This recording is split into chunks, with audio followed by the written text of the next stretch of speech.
See this stuff here? All of this stuff. This is how I've started to rediscover my joy of collecting. What do I mean? Well, am I alone? Does anyone else get tired or bored of collecting? I myself, I've been massively focused on just collecting movies on the latest formats. Collecting the limited editions, the boutique labels, and loads of the newest major releases. They're all quite newly released things.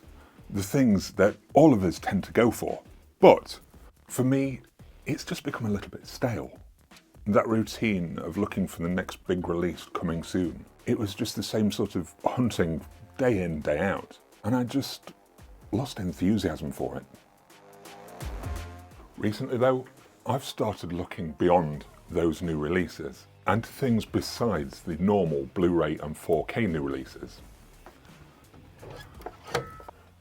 And some of these things, they just feel that little more unique for me to collect or pick up.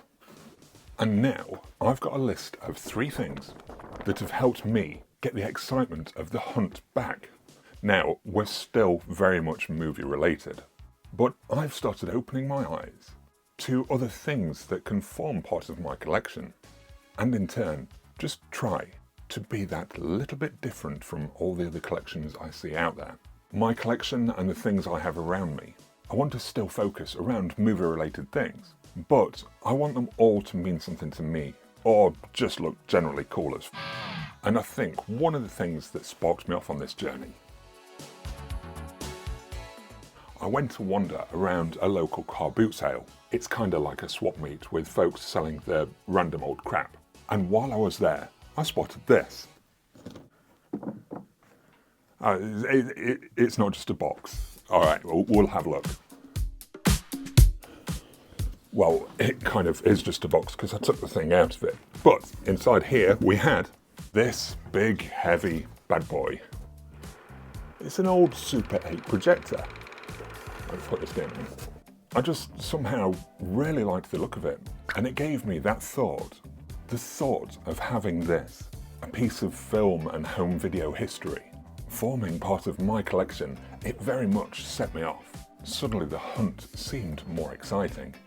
Actually going to hunt for the more unique items, it went above and beyond the usual looking round HMV or CEX to try and find those movies that are in mass circulation and that every other person seems to have.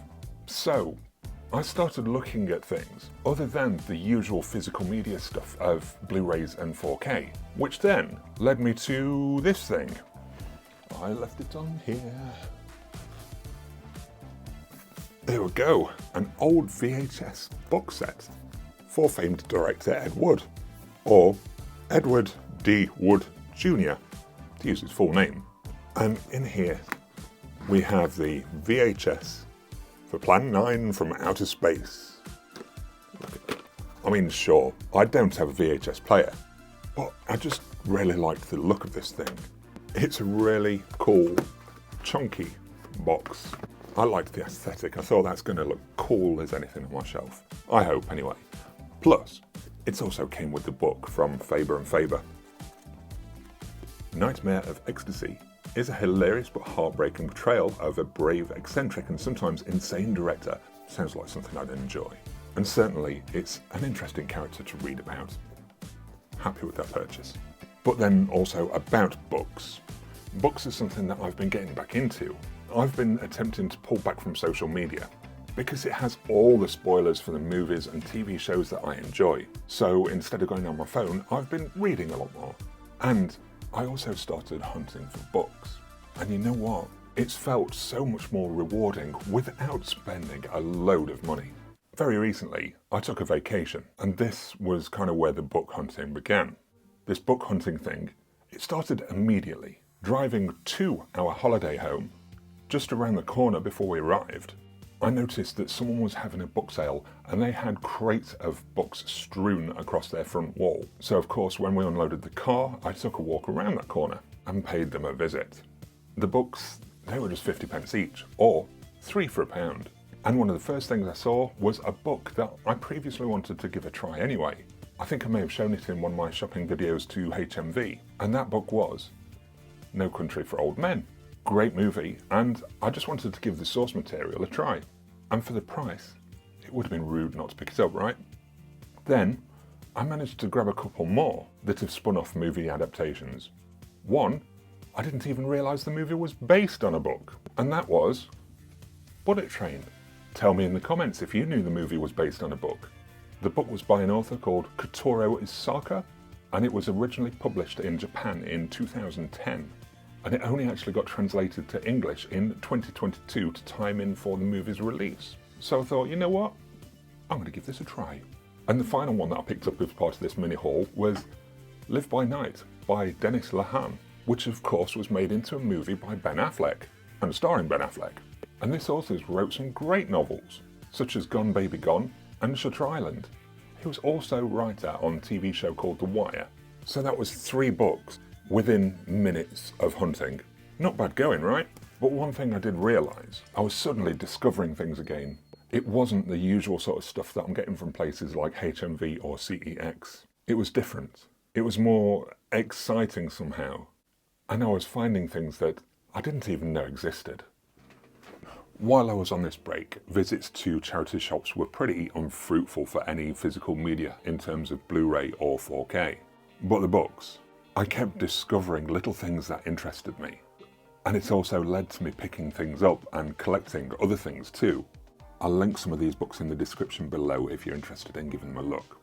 And with the books, you probably already know that I've started mixing some of my media on my shelves. For my favourite movies or books, I've started mixing them with related things.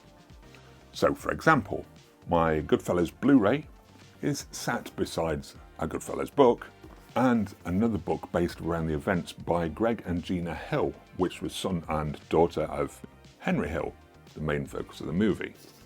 Also got the Elmore Leonard books Get Shorty and Out of Sight that go with their movies. Got the screenplay for Boogie Nights. Got the screenplay for Almost Famous. They're all mixed in there, and I like it. Mixing media this way, it's something I think I'm going to continue doing, and maybe even expand further on. But that really will just be for my favourite movies.